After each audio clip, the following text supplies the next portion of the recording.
Pinag-aaralan na ng Malacanang ang rekomendasyon ng MMDA na gawing mas maaga ang pasok ng mga kawani ng pamahalaan para maiwasan ang traffic. Tinututukan din ng sustainable at malinis na transportasyon. Ang detalye sa Balitang Pambansa ni Clazel Pardilla ng PTV Manila. Dalubyang traffic ang binubuno ng company driver na si Ariel tuwing umaga. Ilang pasok ang gobyerno, mabilis ako nakakarating ng office.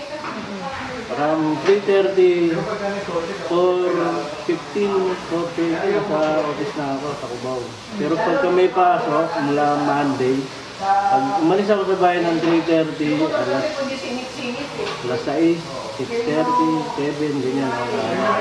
Traffic kasi sa dinadaanan ko eh. Solusyon sa mabagal na traffic ng Metro Manila Development Authority, agahan ang pasok ng mga empleyado ng gobyerno. Mula sa karaniwang alas 8 ng umaga, nais ang MMDA na gawing alas 7 ng umaga hanggang alas 4 ng hapon ang pasok ng mga kawani ng pamahalaan. Layo nitong maibsan ang trapiko at makaiwas sa sinasabing rush hours o bugso ng mga sasakyan mula alas 5 hanggang alas 8 ng gabi. Pinag-aaralan niya ng palasyo at tingin ni Pangulong Ferdinand R. Marcos Jr. Well, we're studying it. If it works, we'll do it.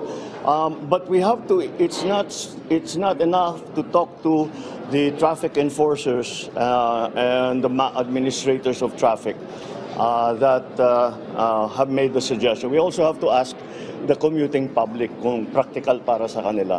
So if it turns out that everyone agrees to it, then I cannot see why it will be a problem. Ang pagpasok ng maaga hindi na bago para kina Shirley at Patrick na umiiwas sa trapiko. Pabor po ako doon since malayo ako, taga-Fairview ako.